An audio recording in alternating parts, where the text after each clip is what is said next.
मेरे समक्ष महामंडलेश्वर स्वामी असंगानंद जी उपस्थित हैं। वो एक अद्भुत संत हैं और परमार्थ निकेतन से 78 इयर्स से जुड़े हुए हैं।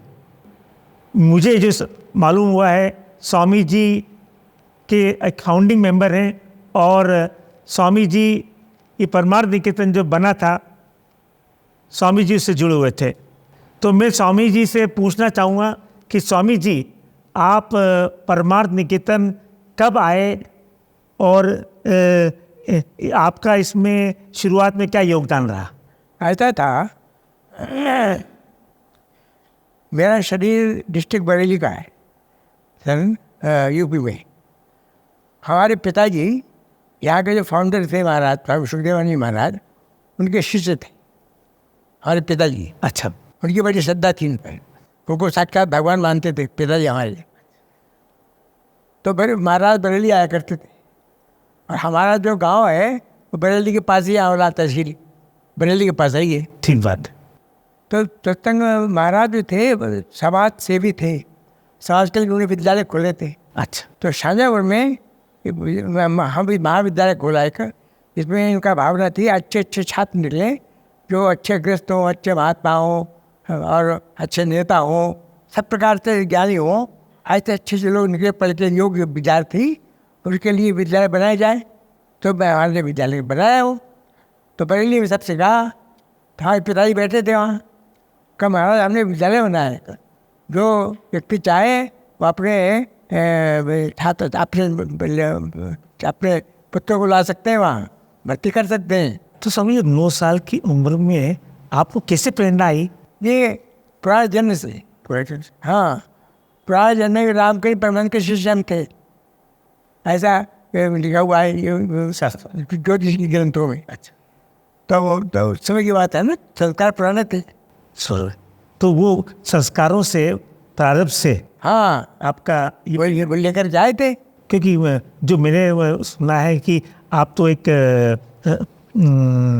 आपका ब्राह्मण, आप तो एक वैष्णव कुल से हैं। नहीं, ब्राह्मण।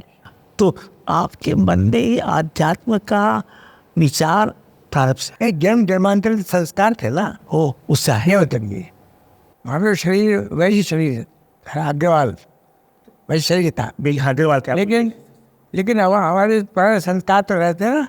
जब हम 4 वर्ष के थे तो भगवान कृष्ण हमारे शरीर समय, जब 4 वर्ष के थे, जहाँ किसी की मूर्ति होती, कीर्तन होता, हम चले जाते थे वहाँ पे। आप ऐसा संस्कार थे, किसी की प्रति हमारी रुचि बढ़ रही थी।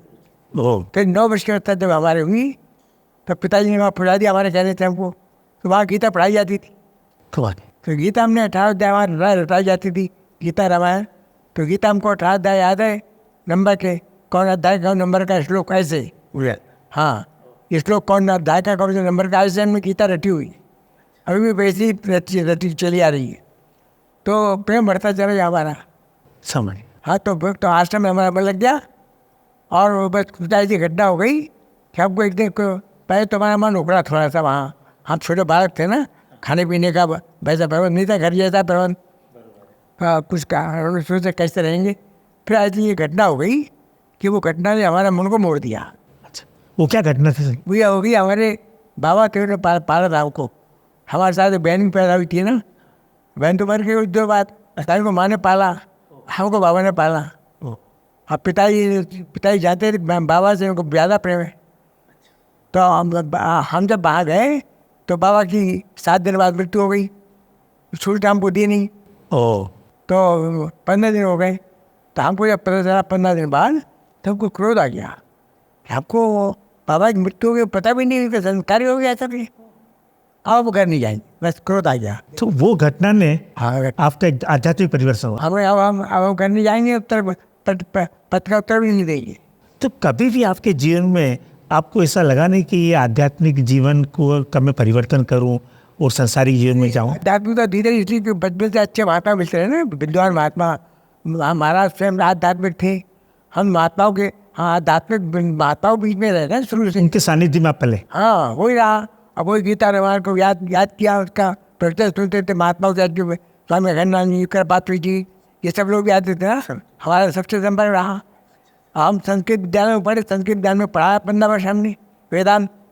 तो समझिए, ये तो इतने संतों का सानिध्य आपको मिला आपके प्रारंभ के कारण, तो आपके जीवन में कभी भी आपने सोचा नहीं कि संसार के अंदर इतने प्रलोभन हैं, इतने इंद्रियों के सुख हैं, ये सब त्याग के आपने अपना को क्या को भी उधर था प्रवृत्ति हमारी शायद पुराने जन्म की थी नहीं, इधर की हुई संस्कार नहीं थे। इधर महात्मा उठक रहे, फिर घंटे पढ़ते रहे, वैराग बढ़ता चला गया, तो इधर वृत्ति फिर हुई नहीं। फिर महाराज ने एकदम उनके पिताजी ने मांग लिया। अच्छा, आपने उनको पिताजी माना? महाराज ने देखा ये बड़े हो गए, साथ चले जाए, तो पिताजी ने कहा इन्हें आप हमें दे दें। तो स्वामी जी, ये परमार्थ निकेतन की कैसे बना? तो परम निकेतन हुआ कि यहाँ जहाँ ये जिस भूमि आप बैठे हैं, ये भूमि परमार्थ निकेतन की बरेली का साहू परिवार था, एक साहू परिवार। हम लोग उनके घर में बहुत गए, महाराज जाते थे, महाराज के शिष्य थे ना वो, तो हम लोग भी जाते हैं उनके घर में कई बार। तो उनकी भूमि थी ये, परमार्थ की भूमि उनकी भूमि थी, ये पहाड़ी भूमि थी। ओ, यह बना कुछ नहीं था, पहाड़ी भूमि, पूरा पहाड़ था। सब पहाड़ बने, इतने पहाड़ उखाड़े गए। फिर अगर पहाड़ थे, सात बजे घूमते थे। हाँ, केवल एक छप्पर था बहुत बड़ा, उसमें सब आदमी लेट जाए। भूमि बहुत बड़ी थी, पर हम लोग उसी में लेट जाते थे सब। और सब 100 वर्ष पुराना छप्पर, 50 वर्ष पुराना, उसमें बिच्छू चपकते थे रात को, उसमें तपस्या रहते। सुबह लौटा लेते, जंगल में जाते थे हम लोग। हाँ, ऐसा जीवन, इतना प्राचीन तपस्या जीवन था वो। तो कुछ नहीं बना था। अब जब महाराज ने स्वीकार कर लिया जमीन को, तब लगी लेबर पे। लेबर कितने लगती, तो हम लोग 1.5 महीना सिर पे पत्थर में ढोए यहाँ। अच्छा, हाँ, पत्थर तोड़े गए, हटाए गए, सब बहुत पत्थर थे, कटीले वृक्ष थे, शाम पर जो घूमते थे, सफाई 8-10 वर्ष तो यहाँ की सफाई में लगे। तब महाराज ने फिर क्या नक्शा बनाया, और यहाँ रेतीली भूमि थी, उसमें मिट्टी मिलाई। तो मिट्टी मिला करके महाराज ने सोचा अब यहाँ कमरे बनेंगे। तब लोग यहाँ आता नहीं जाता, लोग हरिद्वार तक रहते थे प्रायः। तो महाराज ने अपने शिष्य भक्तों से कहा, सब लोग फिर जाता रहा है। यह सत्संग का प्रबंध था, 3-4 बार 3 बार सत्संग बताए थे। अच्छा। नहीं तो स्वामी जी, आपके श्रम से, आपके संकल्प से, सबकी सेवा भाव से एक परमार्थ निकेतन एक स्वर्ग बन गया। हाँ जी, स्वर्ग बन गया। ये जो परमार्थ निकेतन है, ये साधन धर्म की संस्था है। मतलब ये कोई मजा में नहीं है, साधन धर्म की संस्था माने वैदिक संस्था। वैद सबके लिए वेद है ना, हम लोग वेदों को वेद के अनुयायी, वेद स्मृति पुराण मानने वाले। तो ये परमार्थ निकेतन में वो प्रचार प्रसार, महात्मा के भी इसी प्रकार करने वाले समझनेवादी महात्मा थे, सबको साथ में लेकर चलने वाले। जाति धर्म का कोई आग्रह नहीं, कोई किसी भी संप्रदाय का हो, तो सबको समान रूप से भगवान सर्वव्यापक है, भगवान सर्वत्र है। ये सिद्धांत है सनातन का, और सनातन तो परमात्मा के नाम है। अब उन्हें सनातन शब्द जो है, गीता जी में अर्जुन 11वें अध्याय में अर्जुन ने पहले कहा, अर्जुन ने कहा है, और कहा सनातनत्वम पुरुषोमतो में, आप मेरे वक्त पुरुषोत्तम है, सनातन है। भगवान ने कहा अर्जुन, सनातन शब्द का अर्थ होता है सदा भवा सनातना, दो जन्म मृत्यु से रहित तत्व, उसका नाम सनातन है। तो भगवान ने जब भगवान से अर्जुन ने कहा आप सनातन है, अर्जुन ने कहा तुम भी तो मेरे अंश हो। तो ऐसे जीव लोग पे जीव बेटे सनातन, जीव लोग पे जीव 15वें अध्याय का 7वां श्लोक है, साहब। मैं भी वहाँ से जीव लोग के, तो मेरे अंश हो भाई, वहाँ भी साधन का भाई, वहाँ जो जीवलोक के ये वो सनातना है नहीं, तो है। अच्छा, आप इसके बाद के मूल्य बातें और समझने की थोड़ी। अथर्ववेद में आता है, अथर्ववेद के प्रारंभ में भगवान अकेले थे। भगवान ने कहा एक को हम बहुत श्याम, मैं एक से अनेक हो जाऊँ। अपनी माया को आदेश दिया कि 84 लाख शरीर बनाओ, 84 लाख शरीर। हाँ, 84 लाख शरीर, कल संकेत दिया था ना, 84 लाख प्रजातियाँ, 84 लाख शरीर बना दिए। अब वो सब शरीर जड़ हैं, चेतन तो है नहीं। अब उसमें फिर भगवान ने मानव शरीर बनवाया, बाद में मानव शरीर अपने लिए। भगवान ने कहा इनमें चेतना कैसे आएगी, तो चेतना के लिए तो वही आना पड़ेगा सबके अंदर। मैं सर्वव्यापक हूँ और अनंत हूँ, मुझे आना पड़ेगा चेतन होने के नाते। तो भगवान ने प्रवेश किया। तो वहाँ सूत्र आता है शरीरम ब्रह्म प्राविशत, ब्रह्म जो परमात्मा है उसने शरीर में प्रवेश किया। इसका अर्थ हुआ कि हमारी आत्मा के रूप में परमात्मा अंदर है। चींटी के अंदर भी वही परमात्मा जो हाथी के अंदर है, उन दोनों के अंदर जो है, स्त्री के अंदर पुरुष में आत्मा स्त्री पुरुष नहीं होता है, आत्मा स्त्री पुरुष नहीं होता है। आत्मा किसी बंदर में बहने, शरीर में बंदर नहीं, मनुष्य में मनुष्य नहीं, नपुंसक शरीर में नपुंसक नहीं। आत्मा तो करंट की तरह है। ये करंट है ना, वो करंट वही ट्यूबलाइट में और वही हीटर में, कूलर में है कि नहीं, और आपके स्पीकर में काम भिन्न भिन्न है, लेकिन करंट एक। इसी प्रकार से वो परमात्मा एक है और अनंत है। दृष्टिकोण सनातन है वो, इसलिए सनातन है वो, अनंत है वो और चेतन है वो। तो उसने प्रवेश किया। हम सब सौभाग्यवान, हम सबके अंदर हमारी आत्मा में परमात्मा बैठा है। हम पहचानते नहीं उसको ना, हम पहचाना चाहिए मैं हुए भाई, हाँ मैं एक्चुअली वही हूँ ना, परमात्मा बैठा अंदर आत्मा के रूप में, मैं वो हूँ। आत्मा और शरीर में बहुत बड़ा डिफरेंस है। भगवान शंकराचार्य ने कहा बहुत बड़ा डिफरेंस। सारे संत और ग्रंथ ये कहते हैं कि आत्मा के ज्ञान से कल्याण होता है। तो स्वामी जी जो आपने ये जो चर्चा समझाई, स्वामी प्रज्ञानंद जी जिसको कि मैं हमेशा आके मिलता था आपके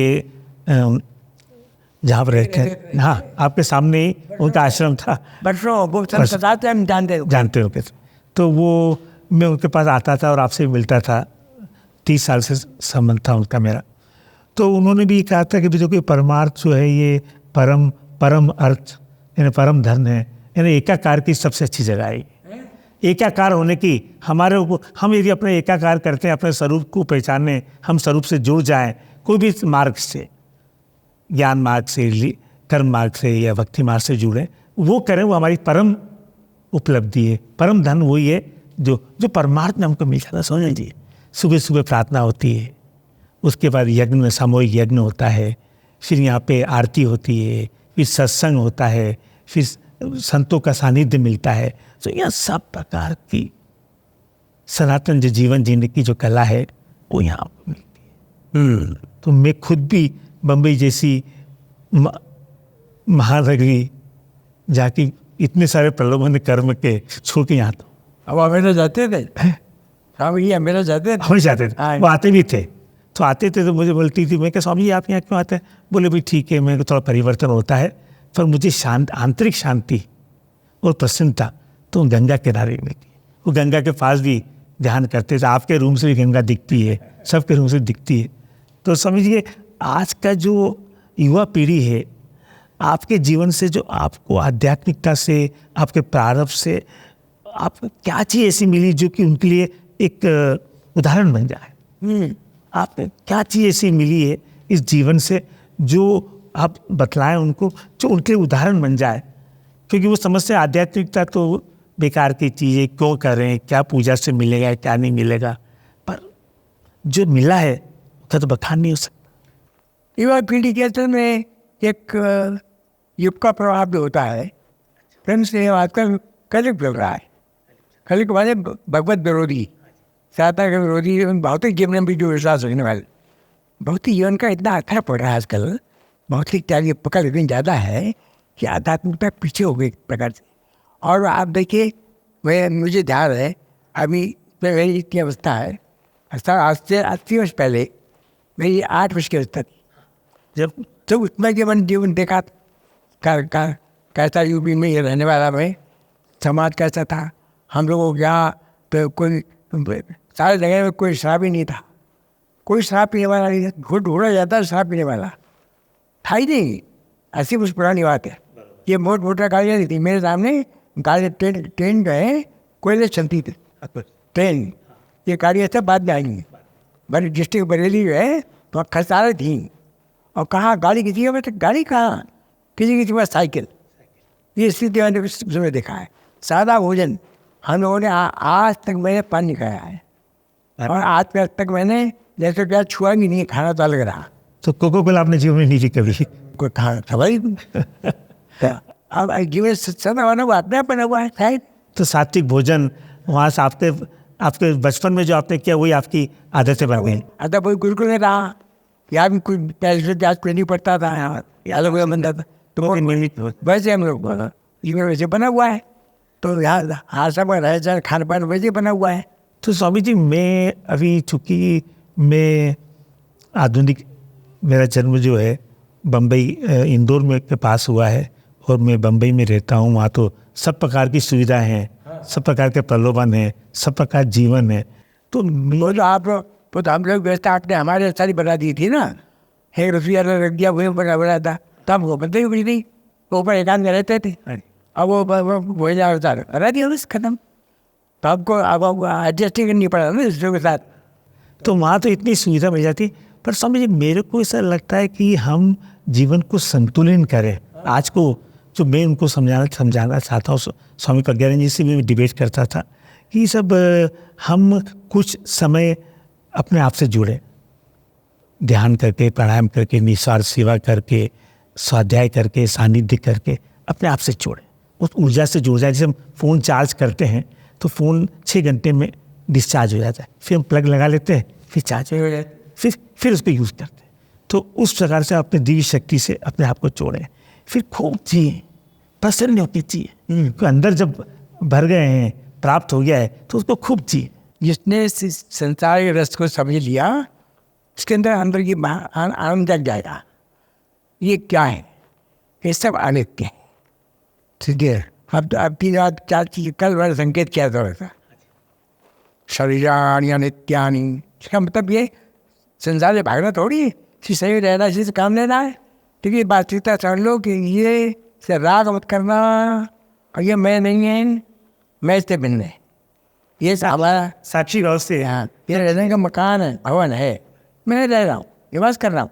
तो स्वामी जी, मैं इस चर्चा को लोग को मैं समझाता हूँ कि भाई तुम एक एनर्जी सिस्टम हो, एक एनर्जी सिस्टम हो तुम।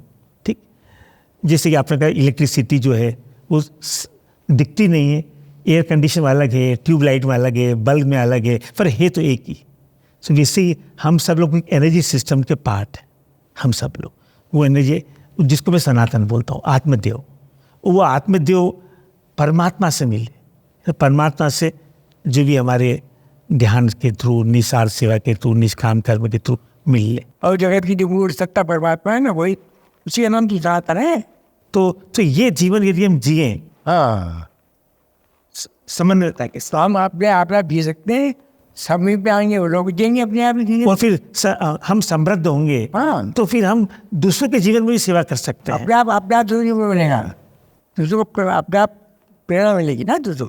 तो इस सनातन जीवन को क्या हम ऐसा बोल सकते हैं कि भाई संतुलन का? हर एक कोई हो सकता है, हर एक कोई कर सकता है। हाँ, जो इसके अंदर लग जाए है। अब आप थोड़ी है, ऐसे लोग भी हैं, कम है भाई। अब जो धारा चल रही है, अब भौतिक बात की, लेकिन सावधान लोग भी हैं, तो से लोग लाभ उठा रहे, खाने वाले संख्या में कम जरूर होंगे, क्योंकि सत्य में आरूढ़ नहीं है ना। चाहे बातें फिसल जाते हैं, चाहे बातें झूठ बोल देते हैं, अंदर कुछ देर बाहर कुछ छल कपट जीवन में आ गया, और भोग जीवन में ज़्यादा विश्वास है। संसार सुखों में दांत बन गए, वो भी नहीं होना चाहिए ना। संसार के भोग विश्व में आसक्त हो गया, बाहर निकल नहीं पाता है, उसमें उलझ जाता हो। हाँ, ये बात तो है। ये बात है। इसलिए देखा, लेकिन बैठ जाते हैं लोग ऐसे बात। तो उसके लिए वो यहाँ परमात्मा की जगह आए, संतों का सानिध्य करे, अच्छा अध्ययन करे, अच्छा स्वाध्याय करे, तो प्रार्थना करे, तो उससे वो फिर उस विकार से दूर रहेगा। वो उससे ऊर्जा मिलती है ना, ऊर्जा मिलती रहेगी। तो सनातन जीवन आपके हिसाब से हमारे जीवन को सार्थक कर सकता है? हाय करता नहीं, वही करेगा, दूसरा रास्ते ही कोई नहीं। तो वही हमारा स्वरूप है, वही स्वरूप हमारा स्वरूप है। सनातन आत्मा सनातन है ना। हाँ, ये आत्मा सनातन, आत्मा सनातन है। चलिए समझे। तो बहुत आपसे चर्चा हुई, और मैं ज़रूर मानता हूँ कि ये आपकी जो चर्चा है ये लोगों तक जाएगी, और उनको जीवन का एक मकसद मिलेगा, जीवन में प्रसन्नता, जो उनका जीवन का अधिकार है वो उनको मिले। सनातन को समझने की कोशिश करेंगे आपकी चर्चा से, और सबका जीवन सार्थक और सफल होगा।